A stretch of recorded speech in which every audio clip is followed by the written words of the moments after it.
अस्सलाम वालेकुम जी, मैं हूं मोहम्मद अब्बास मुसाफिर। और आप इससे पहले 2 वीडियोस हमारी देख चुके हैं राना साहब की। राना अहमद साहब की बातें सुन रहे हैं आप। और और ये वीडियो उन दोस्तों के लिए है जो कहते हैं जी कि पंजाबी में वीडियो बनाएं। तो ठीक है जी, हम देखने वालों की फरमाइश पूरी करते हैं। जो मेरे देखने वाले हैं वो मेरे लिए काबिल साद एहतराम है। वो जो भी फरमाइश पूरी करेंगे, हम कोशिश करेंगे। वो कहेंगे जी फलां इलाका दिखाएं, फलां जो तरीकी इमारत है वो दिखाएं। हम कोशिश करेंगे दिखाने की। ठीक है जी, जो हमारे बस में वो हम करेंगे। तो पंजाबी में बात करते हैं जी राणा साहब। जानते हो भाजी भुख लगी जी लो जी राणा साहब, सब कुछ बर्दाश्त कर सकते जी, भुख नहीं जी बर्दाश्त कर सकते। भाजी यकीन करो भुख लगी जे मेरे घरों 2 फोन आ गए जे रोटी तैयार पई है। राणा साहब थोड़ी देर बैठ जाओ, नहीं कोई 10 मिनट। तो फिर कोई कोई वहाओ ना कोई शह अच्छा जेदा कोई चेहरा वहाओ बंदा चलो आस ला के बह रवे। भाजी ये ते कोले आ, ये चाह नाल खाने आ। भाजी कोले आ, ਉਹਨੇ ਕਿਹਾ ਕੋਲਿਆਂ ਦੀ ਦਲਾਲੀ ਚ ਮੂੰਹ ਕਾਲਾ। ਮੂੰਹ ਕਾਲਾ ਕਰਾ ਰਿਹਾ ਮੈਂ। ਦੇਖੋ ਜੀ ਭਾਜੀ ਇਹਦੇ ਉੱਤੇ ਇੱਕ ਪਕੜਾ ਕੀ ਹੈ।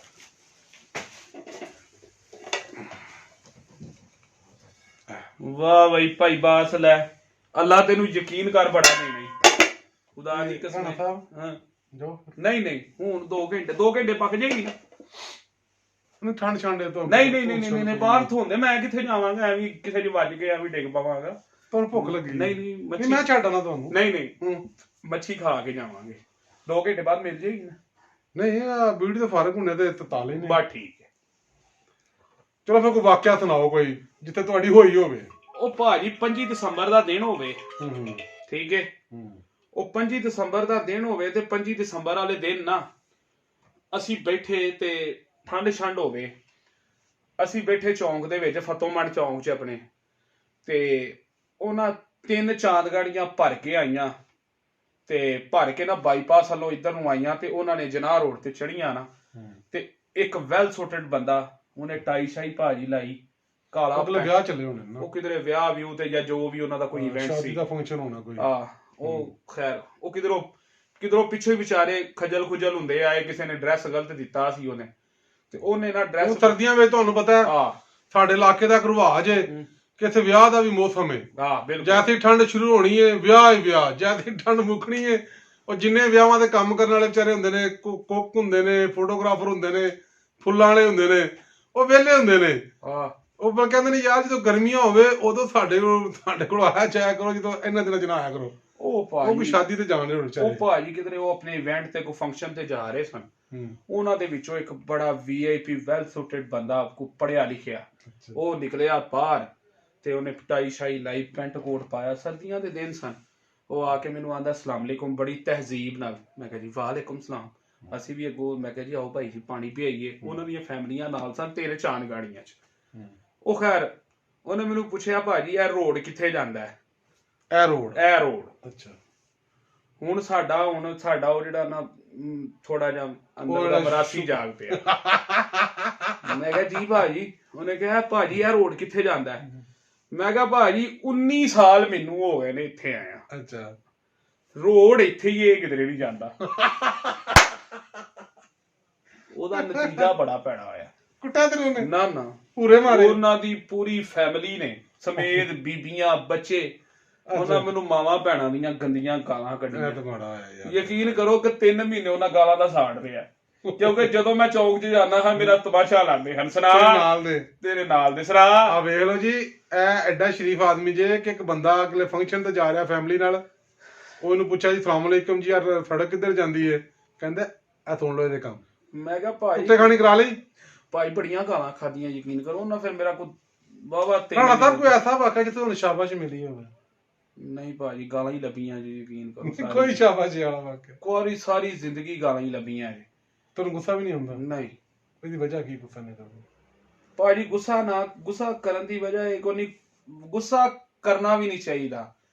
ਕੱਲ ਨੂੰ ਮਰ ਜਾਓ ਕੋਈ ਬੰਦਾ ਯਾਦ ਤੇ ਕਰੇ ਕਿ ਯਾਰ ਨਹੀਂ ਤੂੰ ਇੰਦੇ ਕੰਮ ਹੀ ਨਾ ਕਰਿਆ ਕਰ ਕਿ ਤੈਨੂੰ ਗਾਲਾਂ ਝਿੜਕਾਂ ਪੈਣ। ਹੈ ਉਹ ਮੇਰਾ ਹਾਜ਼ਮਾ ਦਰੁਸਤ ਹੁੰਦਾ। ਅੱਛਾ ਜੀ, ਤੁਹਾਨੂੰ ਇੱਕ ਦੁਖੀ ਦਾਸਤਾਨ ਸੁਣਾਉਂਦੇ ਆ, ਫਿਰ ਤੁਹਾਡੇ ਕੋਲ ਇਜਾਜ਼ਤ ਚਾਹਾਂਗੇ। ਸਾਨੂੰ ਨਾ ਇੱਕ ਬੰਦੇ ਨਾਲ ਕੰਮ ਸੀ ਨਾਰੋਵਾਲ। ਆ ਓਏ ਹੋਏ ਅਸੀਂ ਉਹਨੂੰ ਫੋਨ ਕਰੀਏ ਕਿ ਸਾਰਾ ਸਾਡਾ ਕੰਮ ਹੈ, ਅਸੀਂ ਤੁਹਾਨੂੰ ਡਾਕੂਮੈਂਟਸ ਦੇਣੇ ਨੇ, ਕਿੱਥੇ ਆਈਏ? ਉਹ ਕਹੇ ਜੀ ਨਾਰੋਵਾਲ ਆ ਜਾਓ। ਅਸੀਂ ਜਨਾਬ ਰਾਣਾ ਸਾਹਿਬ ਤੇ ਮੈਂ ਜਨਾਬ ਇੱਥੋਂ ਮੰਗਵੀ ਮੋਟਰਸਾਈਕਲ, ਮੇਰੇ ਚਾਚੇ ਦਾ ਪੁੱਤਰ ਨੇ ਨਵਾਂ ਜਾਮਾ ਕਢਾਇਆ ਸੀ, ਮੰਗਵਾ ਮੋਟਰਸਾਈਕਲ।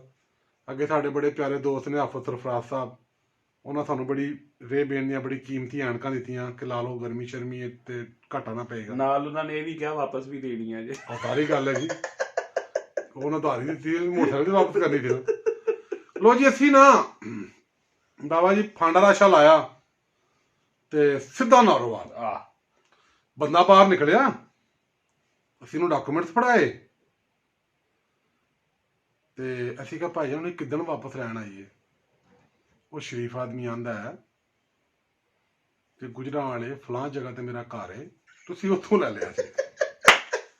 ਅੱਛਾ, ਉਹ ਤੇ ਚਲਾ ਗਿਆ ਤੇ ਅਸੀਂ ਇੱਕ ਦੂਜੇ ਦੇ ਮੂੰਹ ਵੱਲ ਵੇਖੀਏ, ਸਾਨੂੰ ਗੁੱਸਾ ਵੀ ਆਇਆ, ਸਾਨੂੰ ਹਾਸਾ ਵੀ ਬੜਾ ਆਇਆ ਕਿ ਯਾਰ ਇੰਨੇ ਦਿਨ ਹੋ ਗਏ ਨੇ ਫੋਨ ਕਰਦੇ ਆ ਕਿ ਭਾਈ ਸਾਨੂੰ ਟਾਈਮ ਦਿਓ, ਬਈ ਤੋਲਾ ਦੇ ਬੰਦੇ ਤੁਹਾਡੇ ਕੋਲ ਗੁਜਰਾਂ ਵਾਲੇ ਡਾਕੂਮੈਂਟਸ ਲੈ ਲੈ ਤੇ ਸਾਨੂੰ ਨਾ ਏਡੀ ਦੂਰ ਫੇਰਾ ਪਵਾ। ਖੈਰ ਕਿੱਸਾ ਮੁਕਤਸਰ ਜਦੋਂ ਇੰਨੀ ਗੱਲ ਹੋਈ ਨਾ ਤੇ ਚਲੋ ਅਸੀਂ ਟੁਰ ਪਏ ਵਾਪਸ। ਮੈਨੂੰ ਪਤਾ ਸੀ ਰਾਣਾ ਸਾਹਿਬ ਭੁੱਖ ਨਹੀਂ ਬਰਦਾਸ਼ਤ ਕਰਦੇ। ਸੁਬਹ ਦਾ ਟਾਈਮ ਸੀ, ਗਰਮੀਆਂ ਸਨ, ਸੁਬਹ ਗਏ ਅਰਲੀ ਮਾਰਨਿੰਗ, ਨਾਸ਼ਤਾ ਵੀ ਨਹੀਂ ਸੀ ਕੀਤਾ। ਅੱਛਾ, ਮੈਂ ਨਾ ਜਦੋਂ ਨਿਕਲੇ ਨਾ ਨਾਰੋਵਾਲ ਤੋਂ, ਮੈਂ ਕਿਹਾ ਰਾਣਾ ਸਾਹਿਬ ਤੁਹਾਨੂੰ ਜਿਹੜਾ ਹੋਟਲ ਅੱਛਾ ਲੱਗੇ ਤੁਸੀਂ ਨਾ ਸਾਨੂੰ ਦੱਸਣਾ ਹੈ ਕਿ ਨਾ ਨਾਸ਼ਤਾ ਕਰਨਾ ਹੈ। ਨਾਰੋਵਾਲ ਗੁਜ਼ਰ ਗਿਆ, ਪਸਰੂਰ ਗੁਜ਼ਰ ਗਿਆ। ਜਦੋਂ ਪਸਰੂਰ ਵੀ ਗੁਜ਼ਰ ਗਿਆ, ਮੈਂ ਪੁੱਛਦਾ ਆ ਰਿਹਾ, ਮੈਂ ਰਾਣਾ ਸਾਹਿਬ ਚੱਲ। ਮੈਂ ਰਸਤੇ 'ਚ ਮੋਟਰਸਾਈਕਲ ਖਲਾਰ ਲਈ। ਭਾਜਨ ਨੇ ਕੈਸਾ ਬੰਦਾ ਜਿਹੜਾ ਦਿਹਾੜੀ 'ਚ 6 ਵਾਰੀ ਰੋਟੀ ਖਾਏ ਤੇ 7ਵੀਂ ਵਾਰੀ ਫੇਰ ਮੰਗੇ। ਕੋਈ 11-12 ਵੱਜ ਗਏ ਤੇ ਰਾਣਾ ਸਾਹਿਬ ਕੁਛ ਕੀ ਨਹੀਂ ਰਹੇ, ਨਾਸ਼ਤੇ ਦਾ ਨਾਂ ਨਹੀਂ ਲੈ ਰਹੇ। ਗੱਲਬਾਤ ਕਮਾਲ ਹੋ ਗਈ ਹੈ। ਮੈਂ ਮੋਟਰਸਾਈਕਲ ਖੜੀ ਕੀਤੀ, ਮੈਂ ਕਿਹਾ ਰਾਣਾ ਸਾਹਿਬ ਤੁਹਾਡੀ ਤਬੀਅਤ ਠੀਕ ਹੈ? ਕਹਿੰਦਾ ਹੋ ਠੀਕ ਹੈ। ਉਹਨੇ ਆਖਿਆ, ਮੈਂ ਕਿਹਾ ਨਾਸ਼ਤਾ? ਮੈਂ ਕਿਹਾ ਚੱਲ ਕਰ ਲਾਂਗੇ ਨਾਸ਼ਤਾ। ਅੱਛਾ ਜਨਾਬ, ਮੋਟਰਸਾਈਕਲ ਭਜਾਏਗਾ। ਜਦੋਂ ਅਸੀਂ ਗੁਜਰੇ ਧਰਮਕੋਟ, ਗੁਜਰਾਂ ਦੀ ਹੱਦ 'ਚ ਵੜੇ ਆ, ਕਹਿੰਦਾ ਬਾਦ ਸਾਹਿਬ ਯਾਦ ਹੈ ਫਲਾਂ ਬੰਦੇ ਦਾ ਵਲੀਮਾ? ਮੈਂ ਕਿਹਾ ਸੋਰੀ ਮੈਨੂੰ ਤਾਂ ਨਹੀਂ ਯਾਦ। ਕਹਿੰਦਾ ਉਹਨੇ ਕਾਰਡ ਦਿੱਤਾ ਸੀ ਤੁਹਾਨੂੰ? ਮੈਨੂੰ ਯਾਦ ਆ ਗਿਆ। ਮੈਂ ਕਿਹਾ ਹਾਂ ਯਾਰ ਉਹਨੇ ਕਾਰਡ ਦਿੱਤਾ, ਤੇਰੀ ਮਿਹਰਬਾਨੀ। ਤੇ ਕਹਿੰਦਾ ਉਹ ਜਦੋਂ ਅਸੀਂ ਉਸ ਪਿੰਡ ਪਹੁੰਚ ਗਏ ਨਾ ਨੇੜੇ, ਆਂਦਾ ਤੰਬੂ ਨੇ ਤਾਂ ਆਉਂਦੇ ਜੇ। ਮੈਂ ਕਿਹਾ ਆਹੋ ਉਹੀ ਨੇ। ਖੈਰ ਅਸੀਂ ਨਾ ਇੱਕ ਉੱਥੇ ਸ਼ੈਲਰ ਤੇ ਬ੍ਰੇਕ ਲਾਈ। ਅਸੀਂ ਉਹਨਾਂ ਨੂੰ ਕਿਹਾ ਕਿ ਅਸੀਂ ਯਾਰ ਹੱਥ ਮੂੰਹ ਧੋਣਾ ਜਾਤ ਹੋਏ। ਉਹ ਬੰਦੇ ਅੱਛੇ ਤਾਂ ਉਹਨਾਂ ਨੂੰ ਸਿਹਤ ਤੰਦਰੁਸਤੀ ਦੇ। ਉਹਨੇ ਕਿਹਾ ਭਾਈ ਜਣ ਅੰਦਰ ਆਓ। ਉਹਨਾਂ ਸਾਨੂੰ ਸਾਬਣ, ਤੌਲੀਆ ਤੇ ਜਿਹੜਾ ਆਪਣਾ ਅੰਦਰ ਦਾ ਆਫਿਸ ਦਾ ਬਾਥਰੂਮ ਸੀ ਨਾ, ਟੂਟੀ ਸ਼ੂਟੀ ਲੱਗੀ, ਉੱਥੇ ਸਾਨੂੰ ਲੈ ਗਏ ਕਿ ਇੱਥੇ ਹੱਥ ਮੂੰਹ ਧੋਵੋ। ਅਸੀਂ ਨਹਾ ਧੋ ਕੇ ਫਰੈਸ਼ ਹੋ ਕੇ ਵਲੀਮੇ ਤੇ ਗਏ। ਲਿਫਾਫਾ ਜੋ ਰਿਵਾਜ ਏ ਸਲਾਮੀ, ਉਹ ਬੰਦੇ ਤਰ੍ਹਾਂ ਜਿਹਨਾਂ ਦਾ ਵਲੀਮਾ ਸੀ, ਬੰਦੇ ਤਰ੍ਹਾਂ ਸੌਖੇ ਸਨ, ਉਹਨਾਂ ਨੂੰ ਕੱਟਾ ਛੱਟਾ ਪਕਾਇਆ ਸੀ। ਓਏ ਹੋਏ ਇੰਜ ਦਾ ਕੱਟਾ ਵੀ ਨਹੀਂ ਖਾਦਾ ਕਦੇ। ਛੋਟੀ ਬੋਟੀ ਤੇ ਸੋਹਣਾ ਬਣਾਇਆ, ਨਾਈ ਵੀ ਸੋਹਣਾ ਤੇ ਕੱਟਾ ਬਣਾਉਣ ਵਾਲਾ ਵੀ ਸੋਹਣਾ ਬੰਦਾ। ਖਾਣਾ ਖਾਦਾ ਜੀ। ਹੁਣ ਮੈਂ ਖਾਣਾ ਖਾ ਲਿਆ ਤੇ ਮੈਂ ਰਾਣਾ ਸਾਹਿਬ ਚੱਲੀਏ। ਕਹਿੰਦਾ ਯਾਰ 1 ਮਿੰਟ ਮੈਨੂੰ ਰੋਟੀ ਖਾ ਲੈਣ ਦੇ, ਤੇਰੀ ਮਿਹਰਬਾਨੀ। ਐਡੀ ਮੇਰਾ ਖਿਆਲ ਹੈ ਪਲੇਟ ਹੁੰਦੀ ਹੈ, ਜਿਹੜੀ ਵੱਡੀ ਪਲੇਟ ਹੁੰਦੀ ਹੈ।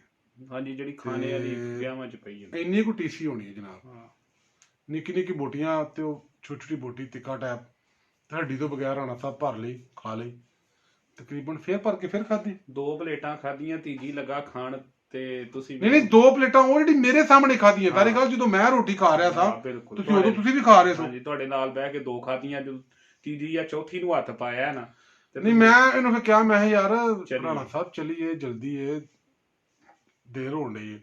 ਕਹਿੰਦਾ 1 ਹੋਰ। ਮੈਂ ਚਲੋ ਖਾ ਲਓ। ਮੈਂ ਕੋਲ ਖਲੋ ਗਿਆ, ਮੈਂ ਖਲੋਤਾ। ਹੁਣ ਰਾਣਾ ਸਾਹਿਬ ਨੇ ਫੇਰ ਟੀਸੀ ਲਾਈ। ਖਾਣਾ ਸਾਹਿਬ ਹੜੱਪ ਕਰ ਗਏ। ਮੈਂ ਰਾਣਾ ਚੱਲੀਏ ਯਾਰ। ਮੈਂ ਕਿਹਾ ਹੁਣ ਜੇ ਤੂੰ ਬੋਟੀ ਪਾਵੇਂ ਤੇ ਧੌਣ ਭੰਨੀ, ਪਲੇਟ ਰੱਖ ਕੇ ਪਤਾ ਕਹਿੰਦਾ ਤੂੰ ਨਾ ਰੋਟੀ ਵੀ ਨਹੀਂ ਖਾਣ ਦਿੰਦਾ। ਉਹ ਤੇ ਹੋਰ ਭਾਈ ਵੇਖੋ, ਇੱਕ ਤੇ 7-8 ਦਿਨ ਉਸ ਬੰਦੇ ਨੇ ਜ਼ਲੀਲ ਕੀਤਾ, ਉਤੋਂ ਉਹਨੇ ਸਾਨੂੰ ਐਡਰੈਸ ਉਹਦਾ ਆਪਣਾ ਘਰ ਦਾ ਇੱਥੋਂ ਗੁਜਰਾਂਵਾਲੇ ਦਾ ਦੇਤਾ। ਇੱਕ ਉਹਦਾ ਗੁੱਸਾ ਉਤੋਂ ਭਾਈ ਜਿਹੜੇ ਦਿਹਾੜੀ 'ਚ 6-6 ਵਾਰੀ ਖਾਣ ਵਾਲੇ ਹੋਣ, ਉਹ ਨਹੀਂ ਭੁੱਖ ਬਰਦਾਸ਼ਤ ਕਰਦੇ। ਨਹੀਂ ਤੈਨੂੰ ਯਾਦ ਸੀ ਨਾ ਵਲੀਮਾ? ਮੈਨੂੰ ਵਲੀਮਾ ਯਾਦ ਸੀ। ਵੇਖੋ ਜੀ ਉਹ ਮੇਰੇ ਲੇਕਿਨ ਜ਼ੇਨ ਚੋਂ ਨਿਕਲ ਗਿਆ ਸੀ ਕਿ ਲੇਕਿਨ ਇਹਨੂੰ ਯਾਦ ਸੀ ਦੇਣ। ਵੇਖੋ ਜੀ, ਤੁਹਾਡੀ ਸ਼ਿਰਕਤ ਵੀ ਹੋ ਗਈ ਤੇ ਮੇਰਾ ਲੰਗਰ ਵੀ ਚੱਲ ਗਿਆ। ਲੋ ਜੀ ਤੁਹਾਡਾ ਬਹੁਤ ਸ਼ੁਕਰੀਆ, ਤੁਸੀਂ ਸਾਨੂੰ ਵੇਖਿਆ, ਬਰਦਾਸ਼ਤ ਕੀਤਾ, ਤੁਹਾਡੀ ਬੜੀ ਮਿਹਰਬਾਨੀ। ਸ਼ਾਦ ਰਵੋ, ਆਬਾਦ। ਆਬਾਦ ਰਵੋ, ਖੁਦਾ ਹਾਫਿਜ਼। ਅੱਲਾ ਹਾਫਿਜ਼ ਜੀ।